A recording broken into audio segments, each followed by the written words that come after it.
Saludos cordiales a todos, bienvenidos a Entrevistas UES, un espacio de diálogo y reflexión. Soy Xiomara Dávila, analista económica e investigadora, graduada de Economía en la UES.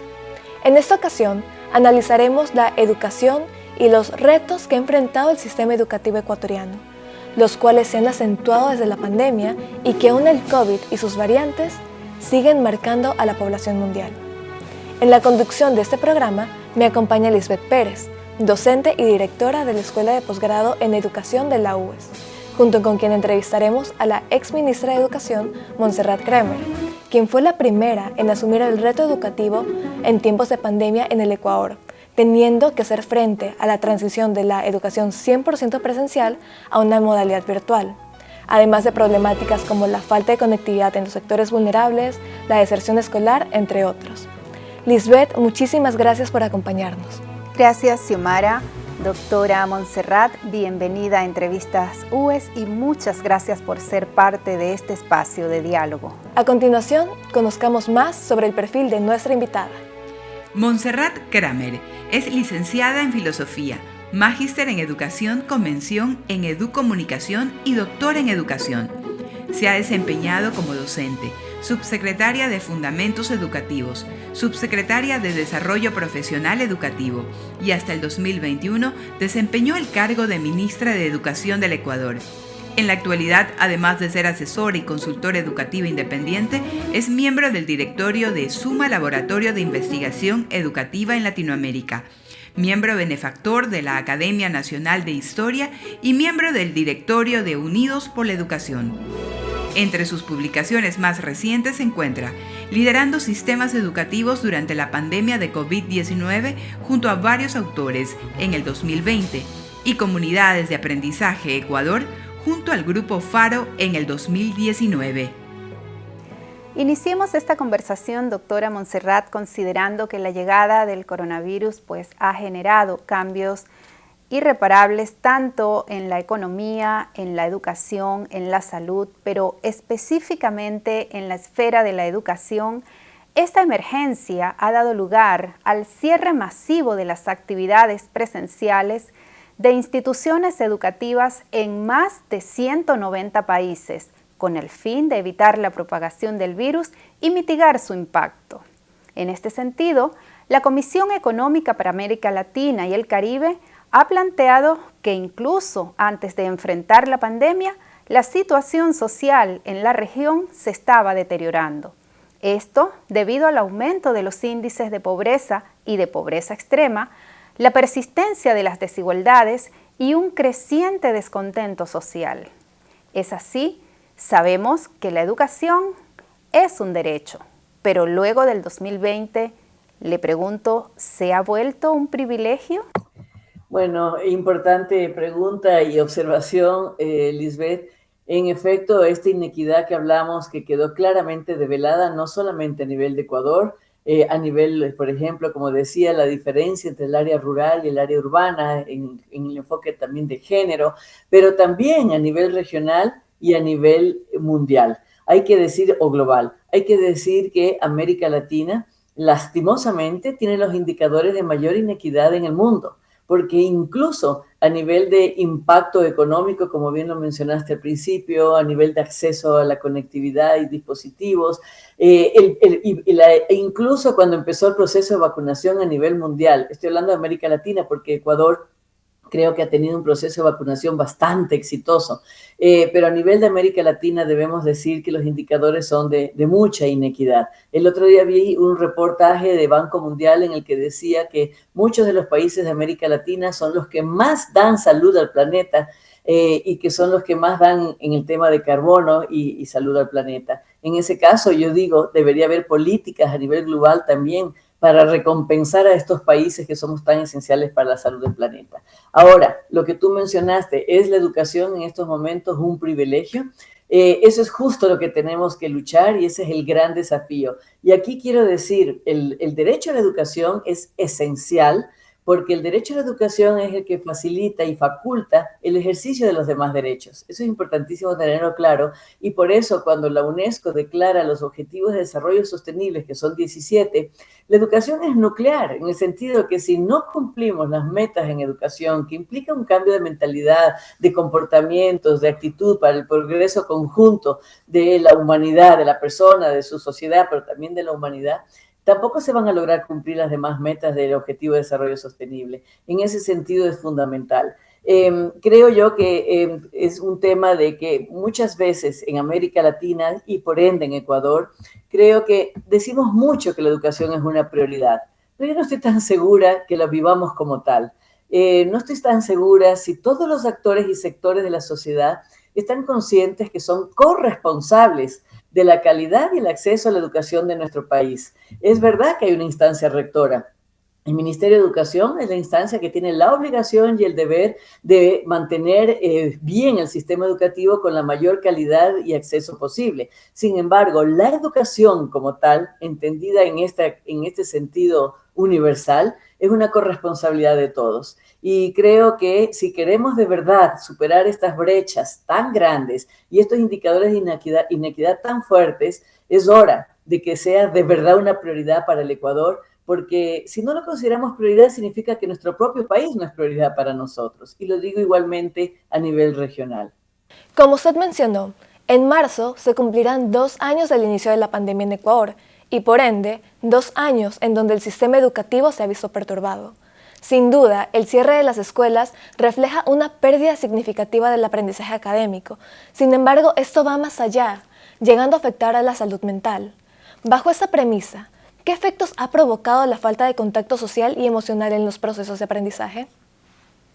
Sí, ahí también quisiera decir que si bien es cierto que obviamente se han visto afectados los aprendizajes, como tú bien indicas, por ejemplo, en el Banco Mundial define pobreza de aprendizaje en comprensión lectora cuando un niño hasta los 10 años de edad no logra comprender la idea central de un párrafo.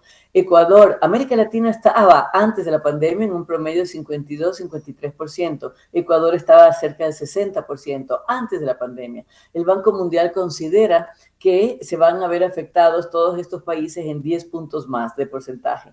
Quiere decir que Ecuador puede estar llegando en estos momentos al 70%.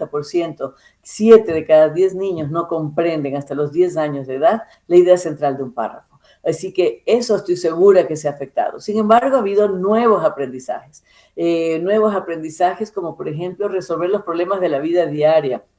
Cuando se priorizó el currículo, se les ponía énfasis en temas de comunicación. Observa los hábitos de comunicación de tu familia. Mira cómo está cuando preparas la comida con tu mamá y compara con la nutrición balanceada que deberías tener. Cómo arreglas la radio en tu casa, etcétera. Quiero decir con esto que no todo es negativo. También ha habido por fin un nuevo enfoque de la educación, una educación vivencial, pragmática, mucha más unión, integración en la familia, sobre todo en los primeros tiempos. Ahora, yendo directamente a tu pregunta del aspecto psicoemocional, sí, yo creo que realmente las verdaderas víctimas de estos casi 2 años de pandemia han sido los niños y los jóvenes. Y por eso vuelvo a lo que decía hace un rato, yo no estoy segura que para nosotros sea realmente, para el país, una prioridad la educación, porque hemos dificultado. Nosotros estamos tratando de volver a las escuelas desde agosto del 2020, con énfasis en las escuelas rurales. Después de eso empezamos en septiembre a tratar de llevar poco a poco las otras escuelas y demás, y sin embargo, recién ahora, casi marzo de febrero del 2022, estamos ya por fin retornando de manera más consistente a las escuelas. Es decir, que no hemos hecho todos los esfuerzos posibles y sabemos clarísimo que las cifras hablan de fuerte incremento en las depresiones, en el sentimiento de no pertenencia, de aislamiento, de violencia intradoméstica, porque recordemos que lastimosamente, por ejemplo, el 65% de los casos de denuncia de violencia de género o violencia de cualquier tipo, son identificados en los entornos más cercanos. Y eso antes de la pandemia. No eran en la escuela, sino en los entornos más cercanos y familiares. Calcula ahora que esos niños no tienen escuela. No tienen a dónde ir y dónde estar y compartir su otro espacio más seguro, que también los protejan y les ayuden a manejar las dificultades que tienen en su hogar. Así que, ¿qué remedio hay para eso? Es un trabajo intersectorial, otra vez urgente. Obviamente, a nivel del sistema de educación es indispensable una nivelación no solo de aprendizaje, sino psicoemocional, diagnósticos psicoemocionales, ayuda psicoemocional que se ha tratado de dar durante todo este tiempo a través de los DESES y demás. Pero es insuficiente. Yo llamaría y siempre convoco a las facultades, no solo de educación, sino de psicología y de otras áreas de las universidades. Ahorita acaba de publicar Harvard un libro de cómo las universidades en el mundo entero salieron al apoyo total del sistema escolar, desde todas las áreas. Eso en Ecuador, debo decirlo, no se lo dio con mucho énfasis. Hubo iniciativas, pero en la integralidad de nuestro sistema educativo no se vio evidente en momentos de pandemia, y yo creo que es urgente que en estos momentos las universidades apoyen al sistema escolar porque no nos damos abasto. Insisto en la corresponsabilidad de diferentes actores y sectores. Usted mencionaba, doctora, que la educación no ha sido una prioridad y también que existe ayuda psicoemocional, pero que es insuficiente. Entonces le preguntamos, ¿considera que las instituciones educativas están preparadas para ese retorno presencial? Sí, yo creo que sí, porque precisamente, bueno, y de las cifras que incluso porque el Ministerio de Educación ha hecho permanentemente un diagnóstico exacto de cómo están las instituciones educativas y por semáforo. Recordemos que también se les pidió que hagan el PICE, que es el Plan Institucional de Continuidad Educativa. Es decir, que se fortalece la autonomía responsable y se le pide a cada institución educativa y en cada distrito que se vea cómo están sus instalaciones, su infraestructura, sus docentes, el aforo, cómo va a ser la movilización, los recreos, el movimiento en clase, etcétera. Absolutamente todo está en ese PICE, que son los planes de continuidad educativa. Están prácticamente aprobados mucho más de la mitad a nivel nacional, lo que quiere decir que ya ha habido capacitación y diálogo con la propia comunidad y, por supuesto, con los docentes. Y a nivel de infraestructura, la ministra incluso acaba de hacer una declaración en la que dice que de todo este diagnóstico, después de 2 años de estar cerradas las escuelas, claro que están con necesidad de mantenimiento por las inundaciones, porque han sido vandalizadas, asaltadas, no mantenidas, etcétera. Pero solo 162, yo sé que es mucho, pero son alrededor, en el país son cerca de 16.300. Solo 162 no pueden abrir del todo porque están en pésimas circunstancias. Y las demás sí, las demás están preparadas nuevamente en capacitación, en todo el programa y el plan, y también en su infraestructura con el respectivo mantenimiento, obviamente siempre necesario. Ahora, aquí también yo haría otra pregunta, y es, ¿están también preparadas las familias para seguir reteniendo en sus hogares a los 4,5 millones de niños y jóvenes? ¿No es ya urgente para las propias familias compartir todas sus necesidades con la escuela? Esa es otra pregunta que nos tenemos que hacer, porque siempre nos centramos, ¿está la escuela preparada? La escuela siempre estuvo preparada y siempre tiene mantenimiento permanente, siempre tendrá cosas que mejorar, y eso también es un trabajo intersectorial. Por ejemplo, un gravísimo problema del país es el tratamiento de aguas. Eso tiene que ver mucho con el trabajo con los gobiernos autónomos, el tema de higiene, el tema de saneamiento, el tema de transporte público. Entonces, no todo depende, y vuelvo a insistir, si no hacemos un trabajo totalmente intersectorial y una mirada de política pública de salud integral, es muy difícil decir que si una escuela está o no preparada porque le falta pintar un muro o una computadora más en el laboratorio, ¿sí me explico? Así que por eso vuelvo otra vez al tema de ver ya de una vez por todas un proyecto país donde la educación sea el eje central. Doctora Montserrat, las redes sociales, las aplicaciones digitales, las nuevas plataformas y nuevas realidades, ahora el metaverso, han ocupado y en mucho los espacios que hasta hace poco ocupaban las escuelas. Esto ha estado creando un nuevo concepto de ciudadanía que algunos medios ya la llaman la ciudadanía digital. Si vamos a la esfera de la educación, ¿cómo abordarán los sistemas educativos esta nueva concepción de ciudadanos? ¿Qué tipo de ciudadanía se promueve en los escenarios virtuales? ¿Y cómo los educadores podrán formar a estos nuevos ciudadanos? Totalmente de acuerdo. Yo creo que ahí el punto está en precisamente el rol de ahora el docente, en el sentido que los docentes ya sabemos que tenemos un nuevo rol, vamos a ser facilitadores, ya no es el que tiene todo el conocimiento y transmite esa información, porque como muy bien lo has dicho, en muchos de los casos, los docentes, sobre todo los adolescentes, tienen un dominio bárbaro de la tecnología, a veces no con el uso adecuado, que es lo fuerte, que vamos a hablar de esos riesgos, pero por lo menos a nivel de destrezas y competencias, ellos ya le han perdido el miedo a la tecnología. Los adultos hablamos la tecnología con acento, para ellos es lengua nativa. En ese sentido, sí, los docentes tienen que hacer un fuerte esfuerzo en comprender que hay pedagogías diferentes, hay una pedagogía muy diferente para la educación híbrida o semipresencial, mezclada, combinada, o para la educación remota, como decíamos, o para la educación digital o virtual por completo. No pueden trasladar el aula de clase a, por ejemplo, la computadora. Y ahí vemos por qué muchos niños simplemente se desconectan en clase, los tienen 3 horas, 2 horas, aunque sea 1 hora con el docente hablando, dando clase. Eso es absolutamente imposible, mantener la atención y el interés de un niño, peor de un joven.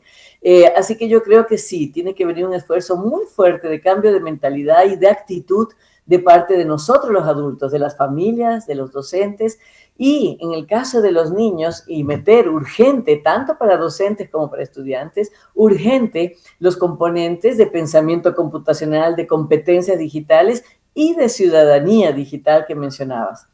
Es decir, cuando hablamos de ciudadanía digital es precisamente cómo aprender a vivir en este contexto que ahora es tan real como el contexto físico o presencial y genera nuevos hábitos y también nuevos códigos de conducta y de valores. Cuando hablamos de ética, ya tenemos que hablar de una especial, en el caso, un diferente comportamiento en el caso de la educación virtual, por ejemplo.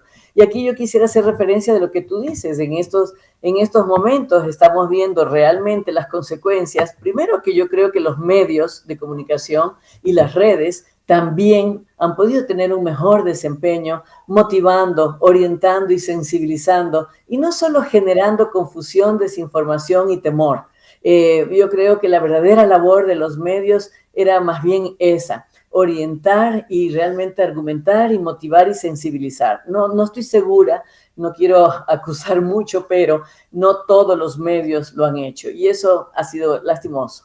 Pero por otro lado vemos los riesgos de las tecnologías en estos momentos, como la información justamente errónea, la seguridad, la ciberseguridad, el ciberacoso, el costo económico, por supuesto. Para empezar, no todo el mundo tiene acceso, unos sí y otros no, el mal uso, el sentimiento de exclusión social total, el confinamiento y aislamiento de las personas que las lleva a estos estados depresivos y los riesgos en la conducta. El daño físico, hay juegos que los inducen al daño físico, concursos, o el acoso, o el bullying cibernético, la adicción, el sentimiento de FOMO, que es ese miedo a no pertenecer, el pánico a no tener el celular, la adicción al celular.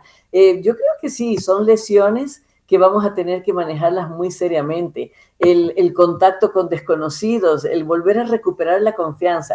Y creo que se puede hacer con todo esto. Aparte de educar en ciudadanía digital, volver a recuperar la confianza en el sistema educativo, la confianza en tu maestro, en tu docente, la confianza y la unión que se generó por la pandemia de manera virtual entre familias y escuela. Que todo sea una sola comunidad educativa, que sea un solo ecosistema educativo, pero tenemos que volver a establecer comunicación y contacto personal. La escuela no solo da contenido, los contenidos están en todas partes y si es por eso están en las plataformas. La escuela lo que da justo es este desarrollo integral de persona y ahora que las tecnologías están tan en boga, más que nunca tenemos que profundizar en lo que no pueden sustituir las tecnologías, que es el sentir, el crear, el imaginar, el jugar, el comunicarse, el quererse, el ser querido. Eso es lo que más tenemos que ahorita acentuar en nuestros ámbitos educativos. En todo caso, doctora, pues es un reto para los docentes recibir a estas nuevas generaciones en nuestras aulas de clases presenciales. Y en este sentido quisiera también saber si es posible que ya las universidades que forman formadores pues empiecen a hacer una revisión curricular y empiecen a formar a los nuevos docentes para una nueva era y, por supuesto, para una nueva generación?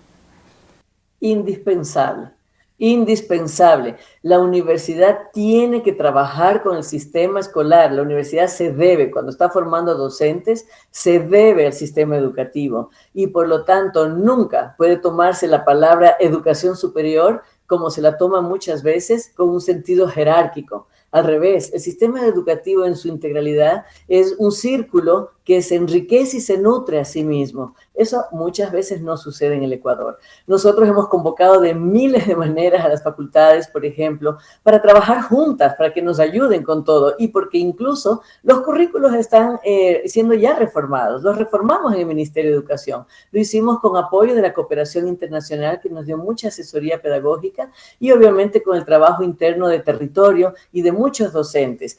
Por ejemplo, hicimos Futuros para la Educación en la que participaron 415,000 personas entre docentes y estudiantes y allí las convocamos y les preguntamos cuáles son sus prioridades, cómo debería ser la educación ahora. Todos estos procesos tienen que estar liderados por las facultades de educación. Las facultades de educación tienen que estar en los contextos reales ayudando a solucionar problemas, a investigar, a formar a los docentes para justamente comprender su contexto y apoyar a los docentes de la comunidad. No digo que no lo hagan, obviamente que lo hacen, pero creo que tiene que ser con mucha más fuerza y de manera mucho más sistemática. Más allá de la pandemia, Ecuador ha sufrido una escalada de violencia cada vez más visible. Estamos ante un escenario donde la pérdida de empleos y la crisis económica han creado oportunidades para que las redes delictivas se aprovechen de las personas más vulnerables. La suspensión de clases presenciales y el aislamiento ha remarcado la brecha de aprendizaje e ingresos, siendo estos algunos de los factores para que menores de edad se vean involucrados en organizaciones criminales. ¿El retorno a la presencialidad generará un cambio ante esta situación? ¿Qué recomendaciones haría usted para cambiar este panorama? Sí, yo creo que nuevamente, como habrán visto, mi postura es absolutamente urgente el retorno a clases, como se lo hizo en muchos países del mundo donde nunca se cerraron las escuelas. Se cerraron puntualmente por días o semanas, pero de resto, lo único que no se cerró en muchos países fueron las escuelas. Conscientes, porque por ejemplo, países de Europa que han vivido guerras, que han vivido crisis realmente mucho más fuertes que las que quizás nosotros hemos vivido, ellos saben lo que se lesiona su infancia y su juventud con estas crisis y con confinamiento. Jamás cerraron las escuelas. Es lo último de verdad que se debe cerrar. En ese sentido, creo que por supuesto el retorno es urgente y porque creo que, como decíamos hace un rato, el contacto, la comunicación, la conexión, el trabajo en redes, las tutorías personales, in situ, el generar ambientes de aprendizaje mucho más flexibles, en un sistema educativo mucho más flexible, con metodologías activas, vivenciales, experienciales, aprendizaje basado en proyectos, STEM, que son ciencias, tecnologías, arte, matemáticas, todo eso que haga que el niño y los jóvenes tengan los mecanismos, el desarrollo de habilidades no solamente reales para el siglo XXI, como solución de problemas, solución de conflictos, trabajar con evidencia científica siempre, curiosidad intelectual, comunicación, pero también el desarrollo de habilidades psicoemocionales. Como está demostrado en todos los estudios, que cuando la familia y la escuela se unen en ese diálogo y el niño y el joven sienten que hay una red emocional de apoyo y genera mecanismos psicológicos y emocionales desde la infancia, no importa lo que venga después, tendrá las herramientas para salir adelante. Mientras que si esas bases psicoemocionales no son sólidas, si el niño no cuenta con ese sustento y esas bases, incluso si la rueda de la fortuna le trae grandes éxitos, en muchos de los casos no los puede aprovechar. Así que yo creo que en ese sentido tenemos que estar muy conscientes que este es el momento clave para la existencia presente y futura de los niños y por ende de la sociedad. Y aquí solo quiero mencionar lo paradójico. América Latina, el Ecuador, tiene una gran cantidad de población joven. Es casi, hasta 25 años, es casi el 38-39% de la población. Hasta los 35. En juventud, hasta las edades escolares, son aproximadamente de 4,5 millones, si sumamos 500,000 de universitarios, 5 millones, de 17,5 millones, 18 que somos, calculen, la tercera parte de la población. Y sin embargo, no le damos importancia o el trato que se merecen. Mientras que en países desarrollados, como hay mayor longevidad y menos nacimiento, la juventud y la infancia es un tesoro. Y por supuesto, ellos absorben los talentos que encuentran y dan oportunidades a los niños y jóvenes de otros países para absorber esas nuevas energías y nuevas mentes. ¿Por qué nosotros que tenemos eso en tal cuantía no le damos la valoración y el trato que se merecen? Y solo termino esta respuesta diciendo que en Futuros por la Educación les hicimos una encuesta y les dijimos, ¿ustedes creen que la educación va a mejorar? Eran alrededor de 200,000 jóvenes que participaron. El 85% dijo sí creemos. Y les preguntamos después, ¿sus vidas tienen sentido y significado? Y más del 80% respondió que sí. Esa esperanza de los jóvenes en su futuro, ese deseo de soñar en un futuro, no se los podemos robar. Recientemente, la ministra de Educación, María Brown, acaba de lanzar la Agenda Digital Educativa 2021-2025 para la planificación, ejecución y evaluación de estrategias y acciones destinadas al desarrollo del aprendizaje digital y a la conformación de una ciudadanía digital en todos los miembros de la comunidad educativa. De acuerdo con lo establecido por el Ministerio de Educación y desde su experiencia como ministra, ¿podrá materializarse esta iniciativa con los recursos necesarios y la debida formación para toda la comunidad docente? Sí, lo importante de esta Agenda Digital 2021 a 2025 es que en el momento que tú estableces una agenda, es una agenda de política pública que obviamente está orientada a la transformación digital para mayor beneficio de todos, pero ya permite una planificación, ejecución y evaluación de las estrategias. Es lo importante de una agenda. Quiero decir que esta es la segunda fase de la agenda educativa porque la primera vino desde 2017 al 2021.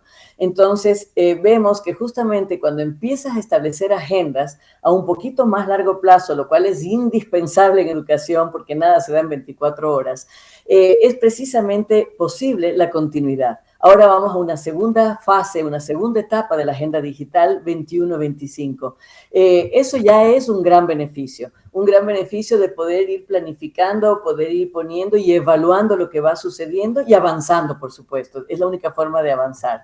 En relación a lo que se propone esta agenda, yo creo que si nuevamente continuamos con objetivos claros, monitoreando lo que va sucediendo, convocando a todos a que esto suceda, yo creo que vamos caminando hacia adelante. En los logros generales que se pretenden obtener en esta agenda hasta el 2025, es que hasta el 45% de las escuelas cuenten con todas la conectividad, las competencias, la formación completa. Es decir, no por eso se va a abandonar a las 55 restantes, pero obviamente que ya al menos casi la mitad estén totalmente en su nivel óptimo. Eso es una meta obviamente deseable, ambiciosa, pero no imposible, muy factible. Estamos caminando un poco hacia allá. Los dos ejes que se pone la agenda, la una es la de aprendizaje digital, que es justamente generar un modelo de aprendizaje digital que ya está bastante conformado. La red,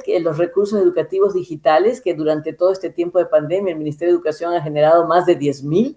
Es cuestión de, y está en la plataforma educativa, es cuestión de seguirlos canalizando y formar a los docentes y a los estudiantes en su uso y hábitos incluso de autonomía estudiantil a los estudiantes para que puedan acceder a esos recursos que están allí. Los entornos educativos digitales, sí, ese es el gran reto. Yo creo que de la agenda todo es posible, porque incluso el tema de alfabetización digital y ciudadanía digital es algo que ya está reformado en el currículo, ya están metidas todas las competencias para competencias digitales y también ciudadanía digital, pero hay que implementarlo, hay que formar a los docentes en eso y por supuesto a los estudiantes y no solo a ellos, a las familias y a la ciudadanía. El gran reto y desafío, en efecto, vuelve a ser el acceso. Cuando hablamos de acceso a la conectividad, estamos hablando de tener el internet, de tener los dispositivos, de tener los programas de pago. Ese es el gran desafío.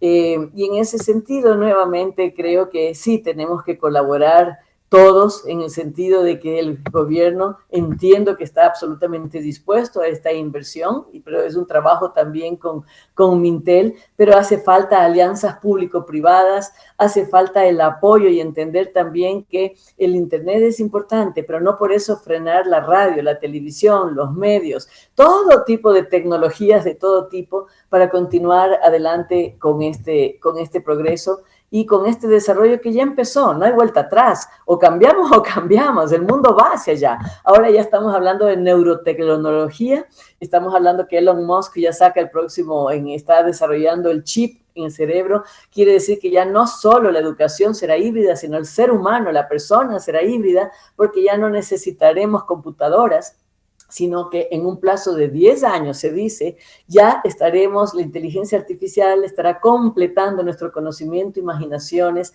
y sentimiento. Y en ese sentido, nosotros todavía estamos frente al desafío del acceso a la educación de calidad y el acceso recién a la conectividad. Y para empezar, con la comprensión lectora. Entonces, creo que esta agenda digital, vuelvo a decirlo, es una responsabilidad de todos preocuparnos porque se dé, ayudar a que se dé, porque es un viaje sin retorno.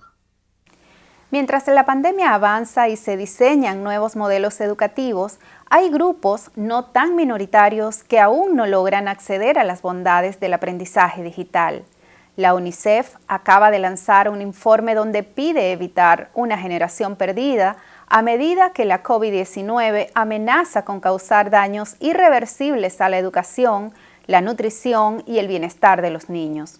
Doctora Montserrat, ¿cómo ve usted estas posibilidades en la región y sobre todo en Ecuador? Sí, la preocupación de UNICEF obviamente creo que es la preocupación de todos por estas brechas obvias y evidentes que tenemos. Creo yo que, si bien hablemos del Ecuador, pero creo que en el hecho de que la pandemia sea un problema a nivel global y obviamente a nivel regional y local, de la misma manera tenemos que buscar soluciones también a nivel global, regional y local.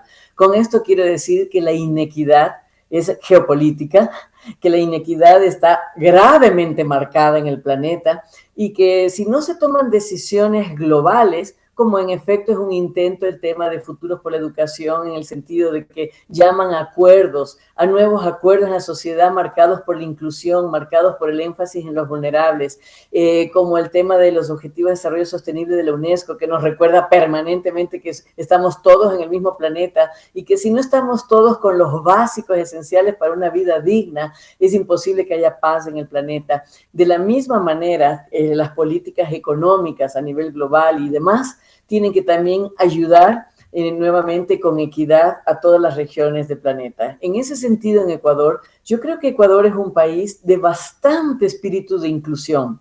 Lo vemos, por ejemplo, en el tema de la movilidad humana. Ecuador es uno de los países que más reconocimiento tiene a nivel latinoamericano, al lado de Colombia, por supuesto, en cuanto a la recepción y acogida con toda calidez el tema de movilidad humana. A pesar de nuestra incluso crisis interna, tratamos de ver cómo no se deja absolutamente a nadie afuera. Se está trabajando muchísimo en el tema de las personas con discapacidades, en enfoque género, por ejemplo, darle mucha más importancia al tema género en educación a la mujer, que ha sido la más afectada, sobre todo la del ámbito rural.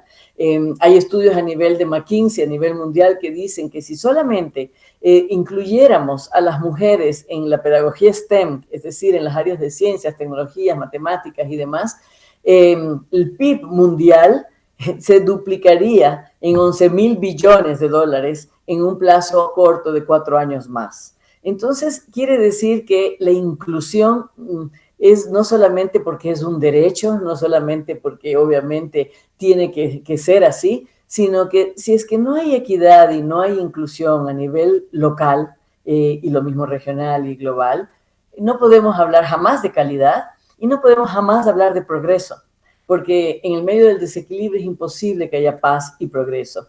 Yo creo que en el Ecuador estamos haciendo el serio esfuerzo de mantenernos, por ejemplo, en democracia, donde realmente hay bastante voz y voto de los diferentes sectores. se está tratando a través del sistema educativo, que es lo que más nos referimos en este momento, de que se rija realmente por los ejes de inclusión, calidad, oportunidades de aprendizaje a lo largo de la vida. Y en ese sentido, es una lucha de nuevamente un cambio de mentalidad, que creo que la nueva juventud, los niños, ya vienen un poco más sensibles a esa necesidad de sentirse todos más parte de, con un sentido de pertenencia. En este mundo hiperconectado, ellos sienten y sufren el aislamiento y lo tratan de romper. Salta a la vista, por ejemplo, lo que decíamos algún rato, estudiantes del siglo XXI con instrucción del siglo XX, con adultos usando pedagogía del siglo XIX y herramientas del XVIII. Es decir, que de una u otra manera, si incluso aprendemos, hablábamos de ciudadanía digital, si aprendemos a usar bien las tecnologías, o si aprendemos a comunicarnos bien, porque hay un famoso pedagogo que dice, Fulan incluso, que siempre habla de las teorías de cambio, que dice, las tecnologías no son la clave de todo. Si las personas usamos los sistemas de comunicación y de formación adecuados, la tecnología es un mero complemento. Entonces, conscientes de eso, creo que hay que seguir trabajando, pero creo que Ecuador está muy consciente de eso y tratando de dar pasos adelante. Y para cerrar con el programa, ¿de qué manera considera usted que se puede motivar a los docentes, estudiantes y familias, a la comunidad educativa en general, para que se recupere esa confianza en el sistema educativo y así decidan volver a clases presenciales? Sí, yo creo que podemos sentirnos muy orgullosos en el país porque hemos tenido un gran espíritu de resiliencia, de adaptación al cambio, a la incertidumbre, a todos los altibajos que hemos vivido prácticamente 2 años. Hemos demostrado mucha solidaridad, muchas manos extendidas y corazones abiertos, y es momento de volvernos a encontrar, de juntos seguir adelante con la calidez que nos caracteriza, con la conexión, solidaridad y comunicación para el desarrollo integral de las familias, de la comunidad educativa y, por supuesto, sobre todo de nuestros niños y nuestros jóvenes. Doctora Montserrat Kremer, muchísimas gracias por habernos acompañado en este programa y establecer un panorama más claro del daño que ha recibido la educación a causa de la pandemia. Lisbeth, ¿cuál es tu conclusión respecto al reto que tiene que superar el sistema educativo? Pienso que los retos del sistema educativo, no solo ecuatoriano, sino a nivel global, sobrepasan lo que pensábamos hasta hace 2 años, por cuanto se requiere trascender un modelo educativo hacia un enfoque sustentado en lo virtual, lo cual va más allá de un mero procedimiento instrumental, siendo necesario que la sociedad gire hacia un paradigma basado en la construcción social del conocimiento en apoyo de las tecnologías de la información y la comunicación para una generación 4.0, siendo necesario incrementar la calidad de vida de la población en función de tener acceso al equipamiento tecnológico para tal fin. La pandemia es un obstáculo que ha de irse superando. El retorno a clases presenciales es necesario. Si se sigue posponiendo, se seguirá ampliando la brecha de desigualdad de aprendizaje y se continuará afectando a la salud mental de los niños, pues necesitan interactuar con la realidad social, llenando esos vacíos que la educación virtual no puede cubrir. Es necesario pensar en volver a la presencialidad, considerando las medidas de bioseguridad, no solo para que los niños estén seguros ahora en el tema de la pandemia, sino para que regresando se garantice educación de calidad y que en un futuro estos niños con una mejor educación sea el nicho para que nuestro país sea mejor cada día. Gracias a todos por sintonizarnos, nos vemos en la próxima edición de Entrevistas UVES.